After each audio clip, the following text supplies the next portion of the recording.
Dear student, so coordination compounds के next lecture की तरफ अपन चलते हैं।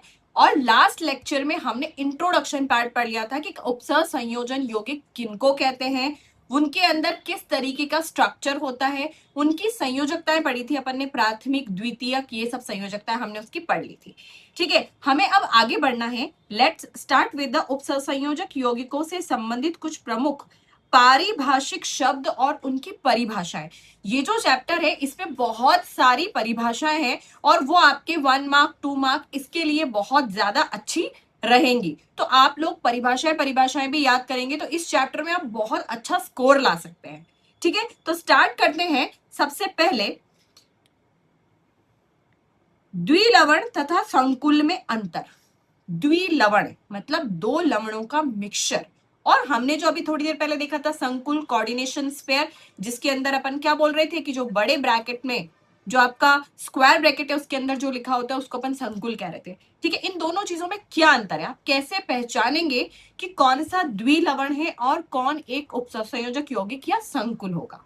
ठीक है, तो अपन देखते हैं। सबसे पहले द्विलवण तथा संकुल दोनों ही दो या इससे अधिक स्थायी यौगिक, मतलब आप इसको अंडरलाइन करते जाना, दो या इससे अधिक स्थायी यौगिकों के रस समितिकरण अनुपात यानी कि स्टोइकियोमेट्रिक रेशियो में संगठित होने से बनते हैं। दोनों के अंदर क्या है, एक स्टोइकियोमेट्रिक रेशियो फिक्स्ड होता है, पहली बात तो यही है। पर का क्या होगा, दो या दो से अधिक स्थायी यौगिक के जुड़ने से बनते हैं। ठीक है, फिर भी ये भिन्न है क्योंकि द्विलवण, अब देखो द्विलवण के एग्जाम्पल आपको याद रखना है क्योंकि एग्जाम में ऑब्जेक्टिव में पूछा जाएगा कि ये द्विलवण है या संकुल यौगिक है। ठीक है, तो जैसे आया पहला carnallite, underline it, carnallite. The formula of carnallite is KCl.MgCl2.6H2। देखो क्या होगा, द्विलवण ऐसा होगा जैसे आपको दिखाए KCl.MgCl2.6H2 मैंने आपको लास्ट लेक्चर में ये बताया था। देखो आपको अगर ध्यान हो तो मैंने आपको क्या बताया था, ये चीज मैंने आपको बताई थी कि संकुल जो होता है उस संकुल के अंदर जो प्राथमिक संयोजकता है वो आयनीकृत हो जाती है, मतलब आयंस में टूट जाती है, पर द्वितीयक संयोजकता आयन के रूप में नहीं टूटती है। ठीक है, वो आयन की तरह नहीं टूटती। तो हम ये पहचान लेंगे कि जो आयन की तरह नहीं टूटने वाली संयोजकता किसी के पास है तो वो एक उपसंयोजक यौगिक है। ठीक है, तो अब आप देखो यहाँ पे क्या हो रहा है, इसके अंदर ये देखो KCl.MgCl2.6H2O। अब इसके अंदर जब भी तुम उसको वाटर में डालोगे तो ये आयंस में टूटेगा। देखो Cl माइनस आयन देगा और ये भी Cl माइनस आयन देगा और ये पूरा ही कंपाउंड टूट जाएगा, आयनीकृत हो जाएगा। तो क्या एक संकुल यौगिक हो सकता है? नहीं। ठीक है, जो पूरी तरीके से आयनीकृत हो जाते हैं वो सब क्या लवण है। ठीक है, और क्योंकि ये दो का मिक्सचर है KCl और MgCl2 तो ये क्या हो गया, द्विक लवण। ठीक है, तो पहला आपका एग्जाम्पल हो गया कार्नेलाइट। सेकेंड आपको दिया हुआ है देखो मोहर सॉल्ट, मोहर लवण, जिसके अंदर आपको क्या दिख रहा है, FeSO4.NH4 2SO4.6H2O। ठीक है, इसके अंदर क्या क्या चीजें प्रेजेंट है, देखो यहां पर ये आयन है, ये Fe टूट जाएगा, SO4 2 माइनस भी आयन टूट जाएगा, आयनीकृत हो सकता है, ये भी आयनीकृत हो जाएगा, ये भी आयनीकृत हो जाएगा, पूरी तरीके से आयनीकृत हो जाएगा। तो ये क्या एक संकुल यौगिक है? नहीं, ये कौन है, एक द्विक लवण है। ठीक है, द्विक मतलब दो लवणों का मिक्सचर है। नेक्स्ट है पोटाश हो गया, फिटकरी हो गया। फिटकरी का सूत्र सब भैया याद कर लो, जानते सब फिटकरी, पर फॉर्मूला आपको नहीं पता होगा। तो ये देखो, ये फिटकरी का फॉर्मूला KAlSO4 2.10H2O। अब आप कहोगे कि मैम ये तो एक ही लवण है, द्विक लवण नहीं दिख रहा। वो आपको एक साथ लिखा हुआ दिख रहा है, पर इसमें एक पोटेशियम का लवण है और एक एल्यूमिनियम का लवण है। किसके साथ?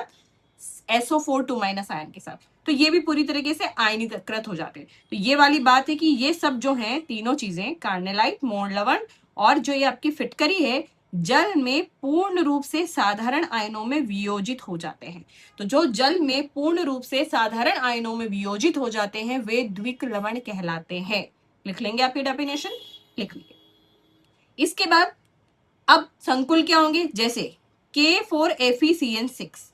आपको मैंने बोला था कि जो बड़े ब्रैकेट के अंदर दिख रहा है, आपको जो बड़े स्क्वायर ब्रैकेट के अंदर जो चीज दिख रही है जैसे CN6, ये आयनीकृत नहीं होगी। इसमें उपस्थित देखो दो इस कंपाउंड के भी दो टुकड़े देखो K4 ब्रैकेट में FeCN6। ठीक है, ये रहा। अब इसमें मैंने आपको लास्ट लेक्चर में आपको बताया था कि ये तो पूरा क्या हो गया, आपका एक संकुल हो गया, आयनीकृत नहीं होता है, और ये वाली चीज आयनीकृत हो जाती है, तो दो अलग अलग चीजें दिख रही है ना। तो ये दोनों में से क्या होगा, ये के तो जैसे पानी में डालोगे आप, ये के तो टूट जाएगा, ठीक है। पर ये जो आपका ग्रुप दिख रहा है बॉक्स के अंदर, इसमें से Fe और Cn अलग नहीं हो सकते, तो ये आयनीकृत नहीं होगा।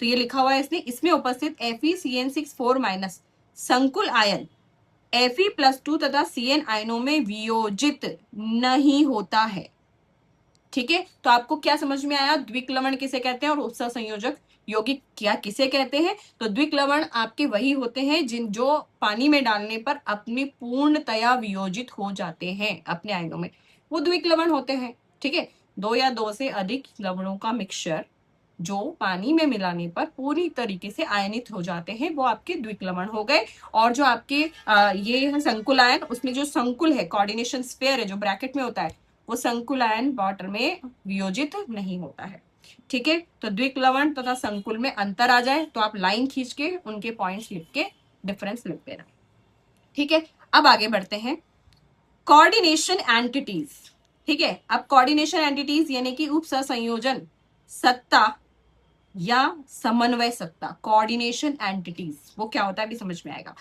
केंद्रीय धातु परमाणु जो होता है आपका, ये है केंद्रीय धातु परमाणु अथवा आयन से एक निश्चित संख्या में आबंधित आयन अथवा अणु मिलकर एक रूप सहसंयोजन सत्ता बनाते हैं। मतलब जैसे आपको केंद्रीय धातु परमाणु, एक एग्जाम्पल देख लो आप, यहाँ पर क्या हो रहा है, ये COCl3NH3 6, यहाँ पे केंद्रीय परमाणु कौन है, सबसे पहले तो आपको ये भी पहचानना पड़ेगा, कोबाल्ट इस केंद्रीय परमाणु, उसके ऊपर कौन कौन जुड़ा है, क्लोरीन जुड़ा है, उसके ऊपर क्लोरीन जुड़ा है और उसके ऊपर अमोनिया जुड़ा हुआ है, ठीक है। एक निश्चित संख्या में जुड़े हुए हैं। मैंने अभी आपको थोड़ी देर पहले अपन ने देखा था लास्ट क्लास में, थोड़ी देर पहले नहीं, लास्ट क्लास में हमने देखा था कि उसके चारों तरफ सिर्फ 6 ही संयोजकता है, तो 6 ही लोग आके जुड़ेंगे, ठीक है। तो यहाँ ये बोल रहे हैं कि एक निश्चित संख्या में जो भी उसके अंदर उससे आबंधित है, वो सब मिलकर के क्या बन गया, एक उप सहसंयोजक यौगिक या उप सहसंयोजक सत्ता, ठीक है। तो जैसे उदाहरण दे दिया, ये एक उप सहसंयोजन सत्ता है जिसमें कोबाल्ट आयन 3 अमोनिया अणु तथा 3 क्लोराइड आयनों से घिरा हुआ है। तो ये एक उपसहसंयोजक यौगिक हो गया, वो सत्ता लिख रखा है, एक्चुअली वो यौगिक की बात कर रहा है, ठीक है। और एग्जांपल देख लो, NiCO4, PtCl2NH3 whole twice, FeCN6 4-, ये सब आपके कोऑर्डिनेशन कंपाउंड होते हैं, उपसहसंयोजन सत्ता या समन्वय सत्ता इसको बोलते हैं। नेक्स्ट पढ़ते हैं केंद्रीय परमाणु। मैंने आपको बोला था पहचानना सीखना पड़ेगा कि कौन है केंद्रीय परमाणु, धातु होगी, ठीक है। धातु केंद्रीय परमाणु होगी, कोई अधातु नहीं होगी इसके अंदर, ठीक है। किसी उपसहसंयोजक सत्ता में परमाणु आयन जो एक निश्चित संख्या में अन्य आयनों या समूहों से एक निश्चित ज्योमेट्री या ज्यामितीय अवस्था में परिबद्ध रहता है, केंद्रीय परमाणु या आयन कहलाता है। मतलब एक मेन जो पूरी कोऑर्डिनेशन कंपाउंड है यानी कि उपसहसंयोजक यौगिक है, उसके अंदर क्या होगा कि एक धातु आयन, एक परमाणु या धातु आयन, जैसे निकल है, इसके अंदर देखो Ni है, Ni किससे घिरा हुआ है, कुछ लीगेंड से, मतलब कुछ आयनों या समूहों से, और वो एक निश्चित ज्योमेट्री में घुमा हुआ है, ऐसे कोई रैंडमली नहीं, कोई शेप है उसका पर्टिकुलर, ठीक है। तो ये देखो यहाँ पे 2 Cl और 4 वाटर से घिरा हुआ है, ठीक है। तो यहाँ पर केंद्रीय परमाणु कौन हो जाएगा, ये हो जाएगा सेंट्रल एटम। केंद्रीय परमाणु मतलब सेंट्रल एटम। ऐसे ही इसके अंदर ये सेकंड वाला एग्जांपल दिया हुआ है, NH3 होल 5 अब आप इसमें आइडेंटिफाई करो, पॉज करो वीडियो और इन सब में केंद्रीय परमाणु फाइंड आउट करो, ठीक है। तो जब आप इसमें केंद्रीय परमाणु फाइंड आउट करोगे तो इसमें आपको क्या मिलेगा, कोबाल्ट एक केंद्रीय परमाणु है, यहाँ पर आयरन एक केंद्रीय परमाणु, ठीक है। तो ये आपका केंद्रीय परमाणु हो गया। फिर उसके बाद थोड़ा सा जो वर्नर साइंटिस्ट है उनका इंट्रोडक्शन दिया हुआ है, ये आप ऐसे ही पढ़ लीजिए घूमते फिरते, ठीक है। अब आगे बढ़ते हैं, परमाणु आयन, वही ऊपर वाली बात, इनके अंदर कौन कौन से, निकेल +2 आयन, कोबाल्ट +3 आयन और आयरन +3, ये सब केंद्रीय परमाणु है। और इन केंद्रीय परमाणुओं को, अब आपके पास ये भी सवाल आएगा, इन केंद्रीय परमाणुओं को लुईस अम्ल कहा जाता है। क्या आपने क्लास 11th में पढ़ा है लुईस अम्ल? लुईस अम्ल वे यौगिक होते हैं जो इलेक्ट्रॉन, बताओ, इलेक्ट्रॉन क्या करते हैं वो, जिनके पास इलेक्ट्रॉन्स की कमी होती है, ये इनके पास इलेक्ट्रॉन्स की कमी होती है। इलेक्ट्रॉन्स की कमी किसके ऊपर, किसके पास होती है, जो धनावेशित आयन होते हैं उनको लुईस अम्ल भी कहा जाता है। ठीक है, तो वे आयंस जो इलेक्ट्रॉन्स को ग्रहण करने की क्षमता रखते हैं वो लुईस अम्ल भी कहलाते हैं। और आप देख के कैसे पहचानेंगे, ग्रहण करेंगे, प्लस चार्ज दिख रहा है, प्लस चार्ज मतलब उसके पास इलेक्ट्रॉन की ऑलरेडी कमी है। ठीक है, नेक्स्ट हम आगे बढ़ते हैं, वो है लीगेंड। ठीक है, एल, ये आपके पास जो लीगेंड है उसको एल से भी रिप्रेजेंट करते हैं, इंग्लिश में इसको लिखते हैं LIGAND, लिगेंड। ठीक है, तो हम लिगेंड को देखते हैं, इसे एल से भी रिप्रेजेंट करते हैं। और जो आपका केंद्रीय परमाणु था ना, केंद्रीय परमाणु एक मेटल होती है तो इसे एम से रिप्रेजेंट करते हैं, बहुत सारी जगह आपको एम और एल से भी दिखेगा। ठीक है, अब देखिए, उप सहसंयोजन सत्ता में केंद्रीय परमाणु आयन से, केंद्रीय परमाणु या जो आयन है उससे जुड़े हुए जो भी आयन है वो सब अणु लीगेंड कहलाते हैं, है ना। मैंने आपको जब लास्ट क्लास में पढ़ाया था तो मैंने आपको बताया था कि ये जो केंद्रीय परमाणु है, ठीक है, ये केंद्रीय परमाणु है, इसको एम से बताएंगे, और उससे जो भी जुड़ा हुआ है वो सब क्या कहलाएंगे, वो सब लीगेंड कहलाएंगे। ठीक है ना, तो केंद्रीय परमाणु से जो भी आयन्स जुड़े हुए होते हैं वो सब क्या, लीगेंड कहलाते हैं। अब लीगेंड क्या हो सकते हैं, ये लीगेंड Cl, जैसे Cl-, छोटे अणु है, Cl- एक छोटा अणु है। ठीक है, Cl- से जो हो सकता है, फिर H2O, NH3 जैसे बड़े अणु हो सकते हैं, या इससे भी बड़े, देखो ये कितना बड़ा अणु है, NH2 CH2 CH2 NH2, या उससे भी ज्यादा बड़ा अणु, या बिल्कुल ही वृहद अणु जैसे कि प्रोटीन। ठीक है, तो आप क्या कह सकते हैं, प्रोटीन एक अच्छा मैक्रोमोलिक्यूल है, बड़ा मॉलिक्यूल है। तो लीगेंड किसको कहते हैं, कि जो सेंट्रल एटम से जो भी आयंस वगैरह जुड़े होते हैं उन सबको लीगेंड कहते हैं। ठीक है, एक यहाँ पे देखो कितना आपको बिग लीगेंड यहाँ पे दिया हुआ है, ये देखो, ये बहुत बड़ा लीगेंड दिख रहा है। यहाँ पर देखो ये CH2C यहाँ पे नाइट्रोजन जुड़ा हुआ है, इससे इस तरीके के 4 ग्रुप जुड़े हुए। ठीक है, अब हमें पढ़ना है लीगेंड के प्रकार। ठीक है, जब एक लिगेंड धातु आयन से एक दाता परमाणु द्वारा जुड़ा हुआ होता है, जैसे कि Cl- H2O या अमोनिया, कितने, एक, यहाँ पे आप प्लीज अंडरलाइन करें, बहुत जरूरी है, धातु आयन से एक दाता परमाणु, मतलब आप एक की बात कर रहे हो, या एक की बात कर रहे हो, एक ही ग्रुप जुड़ा हुआ है। ठीक है, तो वो क्या हो गया, एक दंतुर लिगेंड। दांत से आपने किसी चीज को पकड़ लिया, अगर आपने एक ही दांत से पकड़ा है तो उसको क्या बोलेंगे, एक दंतु। कोई दो से भी पकड़ सकता है तो इसे द्विदंतु। ठीक है, उसके बाद आपके बहुत सारे दांत हो तो बहुदंतु। समझ में आ रहा है, तो ये आपको सिर्फ यही करना है कि आप किस, इस चीज से कैसे जुड़ा हुआ है, एक से जुड़ा हुआ है, एक साइड से जुड़ा हुआ है तो एक दंतु यूनिडेंटेड लिगेंड, दो से बाइडेंटेड लिगेंड द्विदंतु, या बहुदंतु, 2 3 4 जितने भी हो, दो के बाद वालों को बहु भी बोल सकते हैं। ठीक है, तो आपको इसकी परिभाषाएं याद रखना है कि प्रश्न अगर आ गया लिगेंड किसे कहते हैं, उसके प्रकार बताइए, तो लिगेंड की परिभाषा आप ऊपर से लिखेंगे, प्रकार लिखेंगे कि लिगेंड क्या क्या हो सकते हैं, एक दंतु हो सकता है, द्विदंतु हो सकता है, बहुदंतु हो सकता है। ठीक है, तो जब वो एक दाता परमाणु से जुड़ा हुआ होता है एक दंतु होता है। फिर दूसरा वो बोल रहे हैं कि अगर लिगेंड दो दाता परमाणुओं से जुड़ा हो तो उसे बाइडेंटेड कहते हैं, उसका एग्जाम्पल याद करना जरूरी है। ठीक है, तो मोनोडेंटेड यानी कि यूनिडेंटेड लिगेंड एक दंतु जैसे Cl- H2O और अमोनिया हो सकते हैं।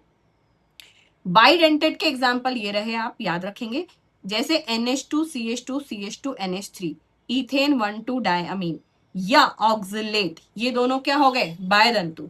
तो ऐसा लिगेंड द्विदंतु, और जब एक लिगेंड में अनेक दाता उपस्थित हो, कैसे हो जाए, अनेक, तो ऐसे को हम, जैसे कि N है, इसमें 3 दिख रहे हैं, अनेक मतलब 2 से ज्यादा, तो 3 दिख रहे हैं तो हम उसको ट्राइडेंटेड यानी कि त्रिदंतु भी बोल सकते हैं। और आपकी बुक में एक साथ उसने बोला तो इसको बहुदंतुर बोल रहा है। एक एग्जाम्पल ये है EDTA। ठीक है, आपको ऑब्जेक्टिव में 100% पूछा जाएगा कि EDTA कितने दंतु है। ठीक है, आपसे ऑक्सिलेट आयन पूछा जाएगा कितने दंतु लिगेंड है, आएगा ही आएगा, 100% आएगा। ठीक है, तो ये एक, और ये फाइनल एग्जाम के लिए भी बहुत बता रही हूं मैं। तो एक महत्वपूर्ण षट दंतु लिगेंड है EDTA, क्या है, 6 दंतु है वो। ठीक है, उसके पास 6 तरफ से बॉन्ड बनाने का रास्ता है। ठीक है, कैसे बनता है, यह 2 नाइट्रोजन 4 ऑक्सीजन परमाणु द्वारा एक सेंट्रल धातु आयन से जुड़ा हुआ होता है। ठीक है, अब जब द्विदंतुर या बहुदंतुर लिगेंड अपने दो या दो से अधिक, अभी आपको समझ में नहीं आ रहा होगा कि कैसे जुड़ रहा है, अभी 5 मिनट रुको, उसके बाद आपको मैं बता दूंगी। ठीक है, जब एक द्विदंतुर तथा बहुदंतु लिगेंड अपने दो या दो से अधिक दाता परमाणु का प्रयोग एक साथ एक ही धातु आयन से बनने के लिए करता है तो उसे कीलेट रिंग कहते हैं। ठीक है, जैसे मैं आपको बताती हूँ कि एक मेटल है, जैसे एक मेटल है या है ना, अब इसके पास क्या है कि ऑक्सिलेट आयन, आपने ऑक्सिलेट आयन नहीं देखा है, मैं बताती हूँ कि COO-, COO-। ठीक है, अब ये जाकर के ये क्या है, इसके दो दंतु दिख रहे हैं, ठीक है, बाइडेंटेड लिगेंड है, ये अपने बाइडेंटेड लिगेंड से दोनों तरफ से जाकर के जुड़ता है। कैसे जुड़ता है, एक बंद ये बना लेता है, एक बंद ये बना लेता है। ठीक है, ऐसे ही यहाँ पर इधर आपने हो सकता है एक एक दंतु लगा रखा, ये लगा रखा है।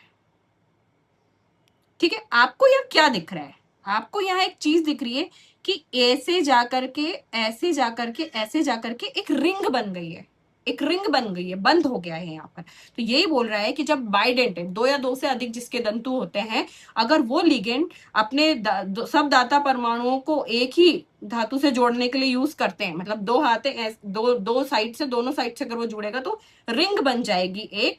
तो इस रिंग को हम कीलेट, देखो यहाँ लिखा हुआ है कीलेट रिंग कहते हैं, और इस लिगेंड को हम कीलेट लिगेंड भी कहते हैं, मतलब जो एक सर्कल या रिंग बनाने का फॉर्मेशन कर ले उसको हम कीलेट कहते हैं। ऐसे बंधनकारी समूहों की संख्या लिगेंड की दंतुता या डेंटिसिटी कहलाती है। तो इससे उससे पता चल जाएगा कि ये तो बाइडेंटेड है या ट्राइडेंटेड है या तीन है, तीन वाले भी हो सकते हैं, वो तीन तरफ से जुड़ सकते हैं, तो वो एक रिंग बना लेंगे, बहुत बड़ी रिंग बना लेंगे। और इस प्रकार का जो संकुल है, इस संकुल का नाम क्या हो जाएगा, कीलेट संकुल या कीलेट कॉम्प्लेक्स। इसे कीलेट संकुल या कीलेट कॉम्प्लेक्स भी कहते हैं। ठीक है, और ये एक दंतुर लिगेंडों से अधिक ज्यादा स्थायी होते हैं। ठीक है, लिगेंड जिनमें दो भिन्न भिन्न दाता परमाणु होते हैं, उपसर्ग संयोजन में इनमें से कोई भी एक भाग लेता है तो उसे उभयदंती लिगेंड कहते हैं। ठीक है, अब दो हैं, दो में से कोई एक ही तरफ से भाग दे रहा है। ठीक है, देखो यहां पर ये वाला उभयदंती, मैंने आपको अभी ये उभय कहाँ पढ़ाया था, अभी आपको हेलोजेल्केन हेलो एरिन्स में भी पढ़ाया था, और मैंने आपको एक एग्जाम्पल दिया था कि फ्रॉग या क्रोकोडाइल का, कि वो पानी में भी रह सकते हैं और जमीन पे भी रह सकते हैं, वो दोनों तरफ का काम कर सकते हैं।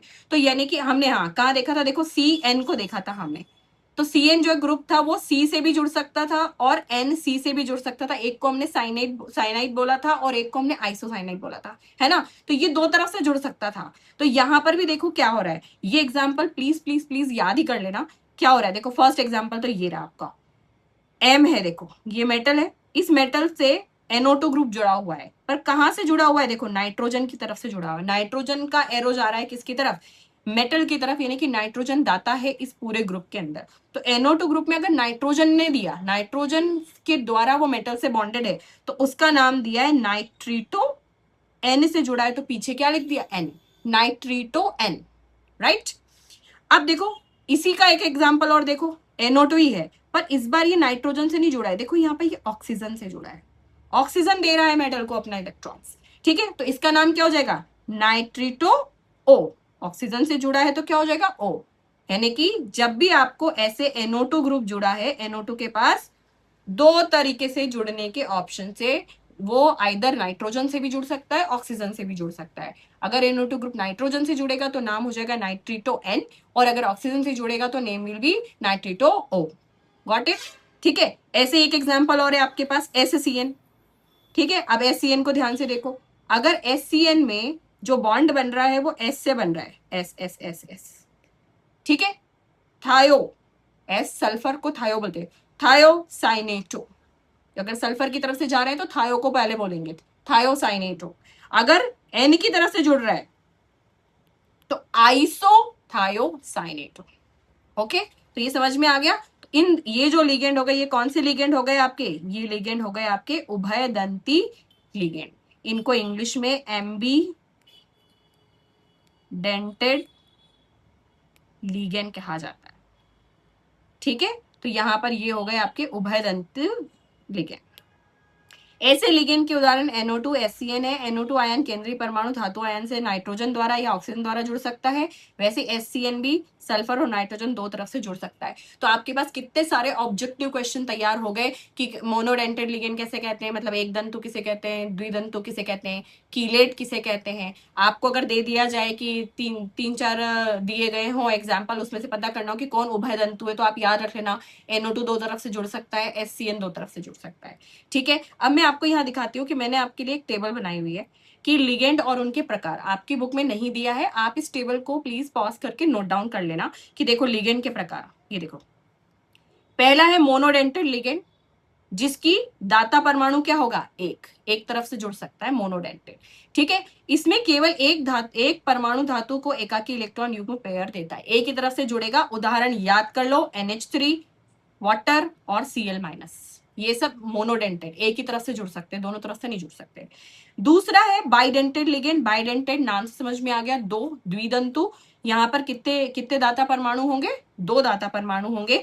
और ये जैसे मैंने आपको अभी एग्जांपल बताया था, एक तो ये हो गया आपका ऑक्सिलेट आयन, एक ये हो गया ethylene डाइअमीन, NH2 CH2 CH2 NH2।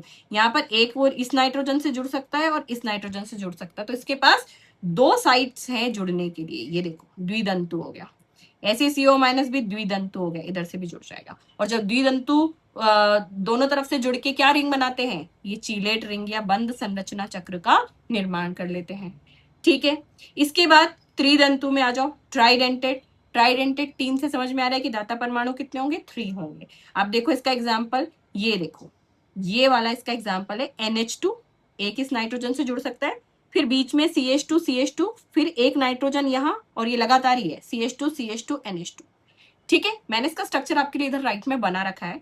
ये देखो ये वाला NH2, उसके बाद दो CH2 यहाँ दिख रहे हैं, फिर एक NH, फिर दो CH2 दिख रहे हैं, और ये NH2। यहाँ पर कितनी आपकी एक्टिव साइट्स दिख रही है, मतलब कहाँ कहाँ से जुड़ सकता है, एक यहाँ से जुड़ सकता है, एक यहाँ से जुड़ सकता है, और एक यहाँ से जुड़ सकता है। ये त्रिदंतु या ट्राइडेंटेड का एग्जाम्पल हो गया। एग्जाम्पल याद करना है, ठीक है, नाम भी याद करना है, डाई इथिलीन ट्राइअमीन। नहीं याद हो रहा है तो ऐसे कर लो, दो CH2 है तो दो बार CH2 दिख रहा है, डाई इथिलीन, और 3 बार NH दिख रहा है तो ट्राइअमीन। ठीक है, ऐसा ही इसका फोर्थ टेट्राडेंटेड में आ जाए चतुर्दंतुक। ठीक है, चतुर्दंतुक में 4 दिख रहे हैं, मतलब 4 उसके साथ साइड से जुड़ने वाली।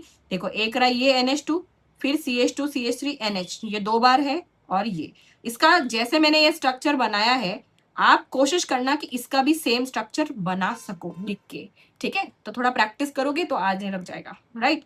अब नेक्स्ट है जो कि आपके लिए बहुत ज्यादा ही इंपॉर्टेंट है, इसको तो स्टार मार्क कर लो, है ना, EDTA। EDTA कैसा है, ये हेक्साडेंटेड लिगेंड है, हमेशा याद रखना EDTA, ethylene diamine tetra acetic acid. इसका फुल फॉर्म भी एग्जाम में पूछा जाता है, तो आपको याद रखना है EDTA, ethylene diamine tetra acetic acid, hexadentate ligand है, 6 तरफ से जुड़ सकता है, इसके 6 दाता परमाणु होते हैं, और ये इसका स्ट्रक्चर है। नहीं याद होता है स्ट्रक्चर, ओके, इट्स ओके, पर आपको ये बाकी चीजें याद करनी जरूरी है कि हेक्साडेंटेड है, इसका नाम ethylene diamine tetra acetic acid है, और ये धातु को पूरी तरह घेर कर एक स्थायी जटिल कॉम्प्लेक्स बनाता है। क्लियर है? तो this table is very much important for you all. Please please अपने नोट्स में इसको ऐड कर लेना, ठीक है, क्योंकि बुक में तो क्या थ्योरेटिकल दिया है, तो आपको टेबल याद करने में आसानी रहेगी। अब आगे बढ़ते हैं, उप सहसंयोजन यौगिक।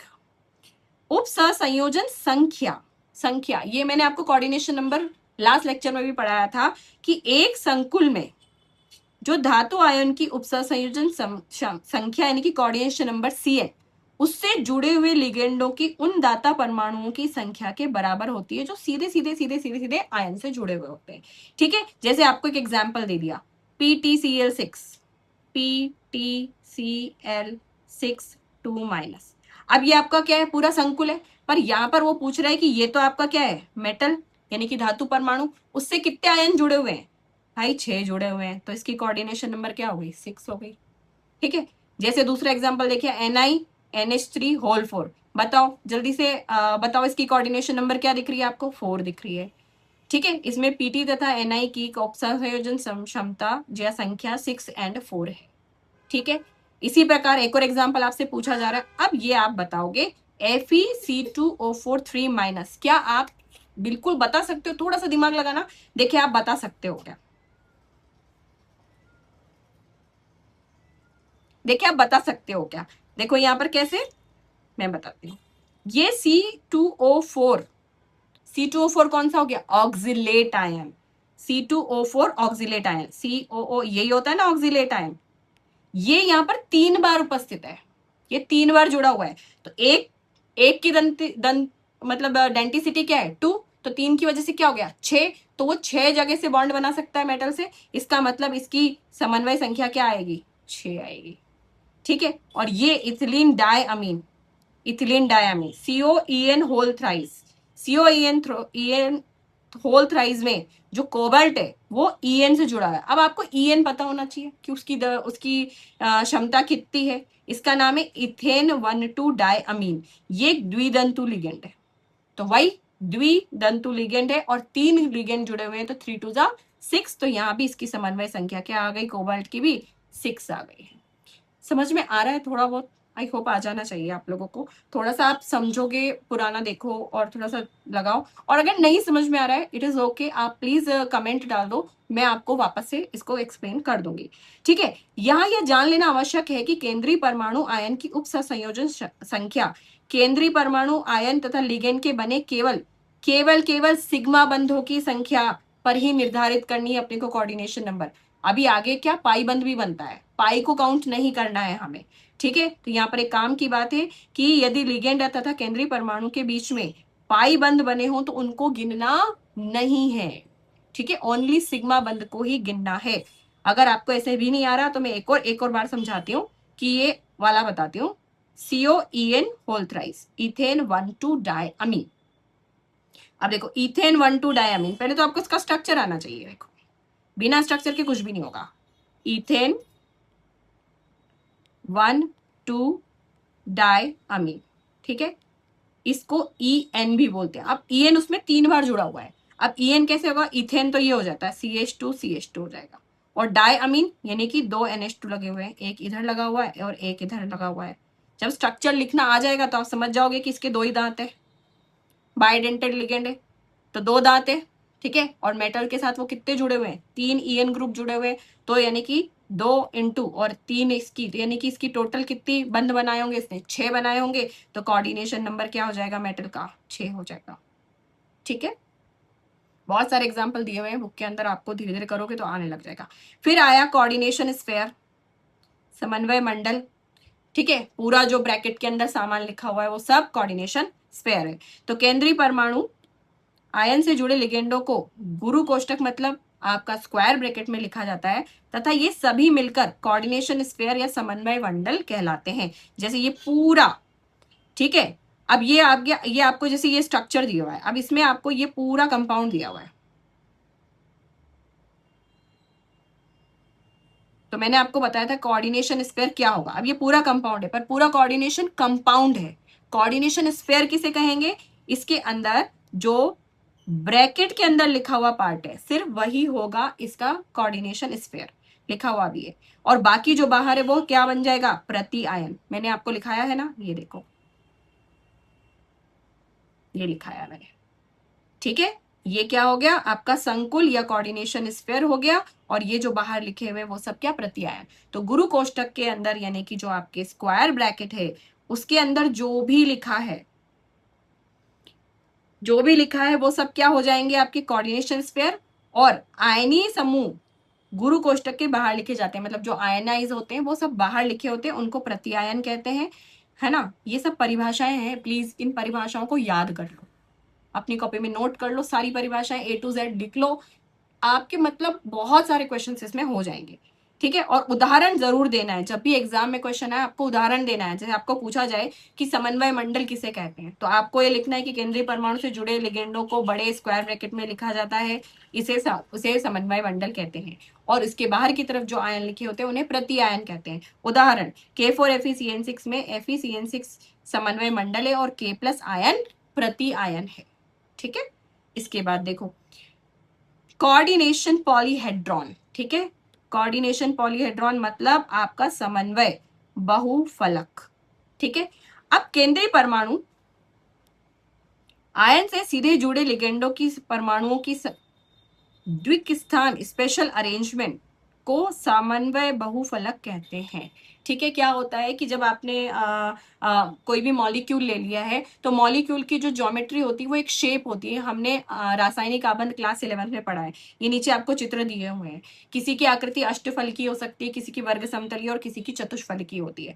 उसी को हम कहते हैं समन्वय बहुफलक। देखो, अगर मेटल एटम सेंटर में है और उसने देखो कितने बंध बनाए, 6 बंध बनाए हैं, और वो 6 लोग किस तरीके से जुड़े हुए हैं, देखो ऐसे, मैं बताती हूँ।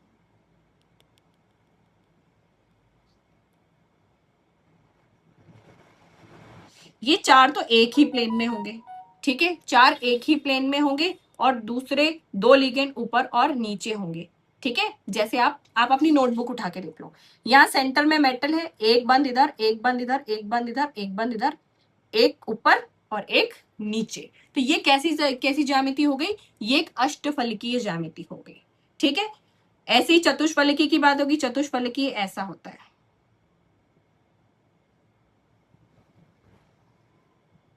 ये चतुष्फलकीय ज्यामिति। ठीक है, वर्ग समतलीय जिसके अंदर सिर्फ एक प्लेन, 4 एक ही प्लेन के अंदर बंद होंगे, वर्ग समतलीय होगा। त्रिकोणीय पिरामिडीय, यहां पर एक ऐसा ट्राइंगल होगा 120 डिग्री पर और 2 ऐसे वर्टिकल होंगे। ठीक है, ये वर्ग समतलीय।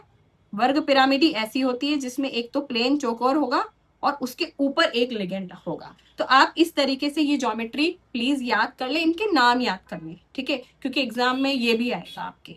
तो आपको ये याद रखना है, जैसे अष्टफलकीय, वर्ग समतलीय, चतुष्फलकी है।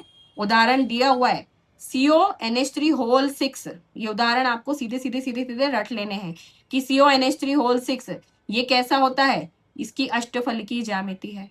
ठीक है, फिर आपसे NiCO4 चतुष्फलकीय होता है और PtCl4 वर्ग समतलीय होता है। तो ये 3 एग्जाम्पल तो याद ही कर लेना, एग्जाम एनसीईआरटी की लाइन से उठ उठ के आ जाता है। ठीक है, अब इसके बाद बात कर लेते हैं केंद्रीय परमाणुओं की ऑक्सीकरण संख्या। ऑक्सीकरण संख्या की बातें हमने बहुत क्लास 11th में हमने रेडॉक्स के चैप्टर में किया था, जहाँ पे आपको ऑक्सीकरण संख्या ज्ञात करना सिखाया गया था। आई होप आपको याद होंगे, फिर भी अपन कर लेंगे ये याद। एक संकुल में केंद्रीय परमाणु से जुड़े सभी लिगेंडों को उनके साझे के इलेक्ट्रॉन युगलों के सहित हटा दिया जाए तो केंद्रीय परमाणु पर उपस्थित आवेश को उसकी ऑक्सीकरण संख्या कहते हैं। ऑक्सीकरण संख्या को उप सहसंयोजन सत्ता के नाम में केंद्रीय परमाणु के संकेत के साथ कोष्टक में रोमन अंक द्वारा दर्शाया जाता है। तो ऑक्सीकरण संख्या ज्ञात करने का जो सूत्र है वो तो क्लास 11th में जो पढ़ा था वैसे ही निकालना है आपको, सेम टू सेम। पर आपको लिखने में जब आप इसका नाम लिखोगे या कुछ लिखोगे तो यहाँ पर देखो, ये एक मैं निकाल के दिखा देती हूँ। CuCN4 3-, इसमें कॉपर की ऑक्सीकरण संख्या ज्ञात करो और उसको कैसे लिखेंगे, जो भी आएगा हम उसको रोमन संख्या, जैसे इसका +1 आ रहा है तो ये इस तरीके से रोमन संख्या में ऐसे फर्स्ट लिखना है। कैसे निकलेगा मैं आपको करके दिखा देती हूँ। आपको दिया हुआ है क्वेश्चन में CuCN4 और स्क्वायर ब्रैकेट के पास 30-, आपको ज्ञात किसके लिए करना है, कॉपर के लिए। तो जिसके लिए ज्ञात करेंगे उसको क्या लिख देंगे हम, X प्लस Cn। Cn के ऊपर हमेशा कितना होता है, -1 चार्ज। तो कितने दिख रहे हैं, 4 लिगेंड दिख रहे हैं, -1। तो क्या हो जाएगा, 4 × -1 इज इक्वल टू टोटल संकुल के ऊपर कितना चार्ज है, -3। -3 जब आप इसको सॉल्व करोगे तो x का वैल्यू आ जाएगा आपका +1। तो यहाँ पर कॉपर का ऑक्सीडेशन स्टेट +1 है, तो कहीं आप कॉपर +1 में लिख सकते हैं, पर जब आप नाम लिखेंगे तो कॉपर के पीछे रोमन अक्षरों में ऐसे 1 लिखेंगे। ठीक है, तो ये आपका सही तरीका है इसको प्रेजेंट करने का। ठीक है, नेक्स्ट अपन बात करते हैं होमोलैप्टिक तथा हेट्रोलैप्टिक संकुल। बोर्ड वाले बच्चे प्लीज दिमाग में फिट कर लो, आपके पास इसके अंदर 1 नंबर में क्वेश्चन आ सकता है कि होमोलैप्टिक संकुल किसे कहते हैं, हेट्रोलैप्टिक संकुल किसे कहते हैं। आपके 4 नंबर में आ जाएगा कि दोनों में डिफरेंस लिखिए, दोनों में अंतर बताइए। तो ये बहुत ही ज्यादा इंपॉर्टेंट है, इसे तो आप इसे भी आप ना प्लीज स्टार मार्क कर लो। ठीक है, चलो अब करते हैं संकुल जिनमें धातु परमाणु केवल एक ही प्रकार के दाता समूह से जुड़ा हुआ है। यानी कि आपको देखो कोबाल्ट के पास कौन जुड़ा हुआ दिख रहा है, अमोनिया। 6 अमोनिया, 6 लोग सेम लोग जुड़े हुए हैं उसके अंदर। ठीक है, तो क्या हो जाएगा, होमोलैप्टिक्स, होमो मतलब सेम सेम, हेट्रो मतलब अलग अलग टाइप के लोग, ठीक है। तो यहाँ पर कोबाल्ट के पास 6 लिगेंड जुड़े हुए हैं और 6 ही अमोनिया है, 6 ही सेम लिगेंड है, तो वो क्या हो गया, होमोलैप्टिक संकुल हो जाएगा। यानी कि वैसे वे आपके संकुल जिनमें धातु परमाणु जो है वो केवल एक ही प्रकार का दाता समूह है या उसके पास एक ही प्रकार के लिगेंड उपस्थित है, उनको हम क्या बोल देंगे, होमोलैप्टिक लिगेंड। और उसी की बात अगर अपन बात करें हेट्रोलैप्टिक की, तो वे संकुल जिनमें धातु परमाणु जो होते हैं आपके, जिनमें धातु परमाणु एक से अधिक प्रकार के दाता समूहों से जुड़ा है, जैसे कि ये एग्जाम्पल देखो CONH3 होल 4 Cl2, इसके पास भी कोबाल्ट के पास क्या है, 6 लोग जुड़े हुए हैं, कौन से, 4 अमोनिया और 2 क्लोरीन, तो ये अलग अलग टाइप के लोग जुड़े हुए हैं, तो हम इनको हेट्रोलैप्टिक लिगेंड्स कहलाते हैं। ठीक है, तो आई होप आज आपकी परिभाषाओं का काम बहुत ही सही हो गया होगा, ये लेक्चर आपको समझ में आ गया होगा। और अगर ये देखो इसके बाद अगले आपके आएंगे IUPAC नॉमेनक्लेचर, तो जो आप IUPAC कार्बन में पढ़ते थे, ऑर्गेनिक केमिस्ट्री में हमने IUPAC पढ़ा था, अब हमें इनऑर्गेनिक में भी IUPAC नॉमेनक्लेचर पढ़ना है। तो आई होप आपको ये आज का लेक्चर समझ में आया होगा, हम इसको आज यहीं एंड करेंगे। नेक्स्ट लेक्चर में हम IUPAC नॉमेनक्लेचर पढ़ेंगे जो एग्जाम के लिए बहुत बहुत बहुत ज्यादा इंपॉर्टेंट है। So stay tune, thank you.